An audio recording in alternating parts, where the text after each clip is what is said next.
Hello everyone. हमारे इस video में हम इंडियन कॉन्ट्रैक्ट एक्ट 1872 के इम्पॉर्टेंट केस लॉ सीरीज़ के अगले केस को देखने जा रहे हैं, जो कि है Carlill versus carbolic smoke ball company. 1893 का ये केस है और इसमें जनरल ऑफर को डिस्कस किया गया था। सबसे पहले देखते हैं इस केस के फैक्ट्स क्या थे। The defendant, the carbolic smoke ball company of London, placed an advertisement in several newspapers on November 13th, 1891, stating that its product, the carbolic smoke ball, when used 3 times daily for 2 weeks, would prevent colds and influenza. The makers of the smoke ball additionally offered £100 reward to anyone who caught influenza using their product, guaranteeing this reward by stating in their advertisement that they had deposited £1,000 in the bank as a show of their sincerity. The plaintiff, Lily Carlyle, bought a smoke ball and used it as directed. Several weeks after she began using the smoke ball, plaintiff caught the flu. Facts क्या बोलता है? ये बोलता है जो carbolic smoke ball company थी London की, वो इस केस में डिफेंडेंट थी। उन्होंने एक एडवर्टीजमेंट निकाली बहुत से न्यूज़पेपर्स में 13 नवंबर 1891 को, ये बताते हुए कि उनका जो प्रोडक्ट है कार्बोलिक स्मोक बॉल, अगर उसको हर दिन 3 बार लगातार 2 सप्ताह तक के लिए यूज़ किया जाएगा, उसको इस्तेमाल किया जाएगा, तो इससे कोल्ड और इन्फ्लुएंजा से बचा जा सकता है। और इसके साथ ही उस एडवर्टीज़मेंट में जो मेकर्स थे स्मोक बॉल के, मतलब जो कंपनी थी, उन्होंने £100 का रिवॉर्ड ऑफ़र किया उस व्यक्ति को जिसको इन्फ्लुएंजा हो जाता है इस प्रोडक्ट को इस्तेमाल करने के बाद भी। और इसके साथ ही अपनी सिंसियरिटी शो करने के लिए कि वो सिंसियर हैं इस ऑफ़र को देने के लिए, इस रिवॉर्ड को पे करने के लिए, उन्होंने एडवर्टीज़मेंट में ये भी दिया कि उन्होंने एक बैंक में £1,000 ऑलरेडी डिपॉजिट कर दिए हैं। जो प्लेंटिफ थी लिली कार्लिल, उसने एक स्मोक बॉल ख़रीदा और उसको उसी तरीके से इस्तेमाल किया जैसा कि डायरेक्ट किया गया था। उसको इस्तेमाल करने के कई सप्ताह बाद जो प्लेंटिफ थी लिली कार्लिल, उसको फ्लू हो गया या इन्फ्लुएंजा हो गया, और उसके बाद उसने कंपनी पर केस किया और बदले में अपना £100 का जो रिवॉर्ड था वो क्लेम किया। ये पूरा केस था। अब इस केस में इश्यूज़ क्या क्या थे? 2 इश्यूज़ थे इस केस में। The main issue at hand is whether the language in defendant's advertisement regarding the £100 reward was meant to be an express promise और rather a sales puff which had no meaning whatsoever। इसका मतलब ये है कि जो defendant का advertisement था £100 reward देने का, क्या वो एक एक्सप्रेस प्रॉमिस था या फिर केवल एक सेल्स पफ था? सेल्स पफ का मतलब होता है कुछ ऐसे ऑफर्स जो किए जाते हैं केवल और केवल अपनी सेल्स को बढ़ाने के लिए, मतलब अपनी बिक्री बढ़ाने के लिए, उसके अलावा और कोई उसकी इन्फोर्सिबिलिटी नहीं होती, उसको कोर्ट में इन्फोर्स नहीं कराया जा सकता। तो इसमें यही बात थी कि क्या वो £100 का जो रिवॉर्ड ऑफ़र किया था कंपनी ने, वो एक एक्सप्रेस प्रॉमिस था या फिर एक सेल्स पफ था और उसका कोई मीनिंग नहीं था।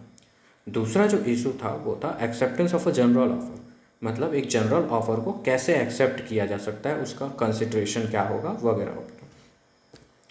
इसका जो जजमेंट था वो था defendant's appeal was dismissed, plaintiff was entitled to recover £100। Plaintiff को एंटाइटल किया था कोर्ट ने कि वो अपने £100 जो रिवॉर्ड के रूप में दिए जाने थे कंपनी की तरफ से, उसको रिकवर करने की एंटाइटल है, और जो डिफेंडेंट है मतलब जो कंपनी है उसकी अपील को डिसमिस किया गया था। The court acknowledges that in the case of vague advertisement, language regarding payment of a reward is generally a puff which carries no enforceability. In this case, however, defendant noted the deposit of £1,000 in their advertisement as a show of their sincerity. Because defendant did this, the court found their offer to be reward to be a promise backed by their own sincerity. Court ने ये कहा कि generally जब advertisement की जाती है किसी reward के बारे में, तो उसकी लैंग्वेज जो होती है वो वेग होती है, मतलब क्लियर नहीं होती, उसके कंडीशन क्लियर नहीं दिए गए होते। लेकिन ये जो केस है उसमें डिफेंडेंट ने, मतलब जो कंपनी थी, उसने खुद ये कहा कि उन्होंने 1000 पाउंड डिपॉजिट किए हैं बैंक में, और इसके थ्रू उन्होंने अपनी सिंसियरिटी, अपनी सीरियसनेस शो की कि वो सीरियस हैं इस 100 पाउंड के रिवॉर्ड को देने के लिए। अब अगर वो एक सेल्स पफ होता तो उसकी कोई लीगल इन्फोर्सिबिलिटी नहीं होती, मतलब कोर्ट में उसको इन्फोर्स नहीं कराया जा सकता था। लेकिन इस केस में वो सिर्फ एक सेल्स पफ नहीं था, कंपनी ने खुद अपनी सिंसियरिटी शो की थी। इसलिए कोर्ट फाउंड आउट, मतलब कोर्ट इस निष्कर्ष पर पहुंचा कि ये जो पूरा केस था उसमें एक प्रॉमिस किया गया था, एक एक्सप्रेस प्रॉमिस था कंपनी की तरफ से, और उन्होंने ये तब किया जब उन्होंने अपनी सिंसियरिटी शो की, अपनी सीरियसनेस शो की कि वो 100 पाउंड के रिवॉर्ड को देने के लिए सीरियस हैं, ये बोलते हुए कि उन्होंने 1000 पाउंड ऑलरेडी डिपॉजिट कर दिए एक बैंक में। While the defendant could argue lack of consideration, plaintiff in buying the carbolic smoke ball and using it as directed provided adequate consideration through the inconvenience she had experienced by using the product. Court ने यह भी बोला कि जो defendant है वो argue कर सकते हैं कि इसमें लैक ऑफ कंसिड्रेशन है, मतलब कंसिड्रेशन नहीं दिया गया है, क्योंकि सेक्शन 25 में हमने ये देखा था इंडियन कॉन्ट्रैक्ट एक्ट के कि कंसिड्रेशन के बिना कोई भी कॉन्ट्रैक्ट वॉइड होगा, सिवाय 3 एक्सेप्शंस के जो उस केस में, उस सेक्शन में दिए हुए हैं।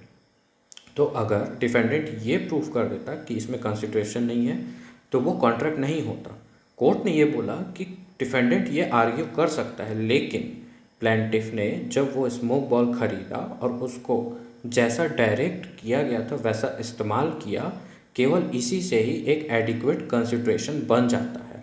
जितने भी इनकन्वीनियंस से वो गुजरी है वो अपने आप में एक कंसिड्रेशन है, और इसी के साथ जनरल ऑफर का एक बहुत बड़ा प्रॉब्लम सॉल्व हुआ था, और ये माना गया था कि जनरल ऑफर जब किया जाता है, मतलब पब्लिक एट लार्ज को अगर कोई ऑफ़र किया जाता है, तो कोई भी व्यक्ति अगर उस ऑफ़र को एक्सेप्ट करना चाहता है तो उसे ऑफरर को पर्सनली ये बात इन्फॉर्म करने की ज़रूरत नहीं है कि उसने उस ऑफ़र को एक्सेप्ट किया है।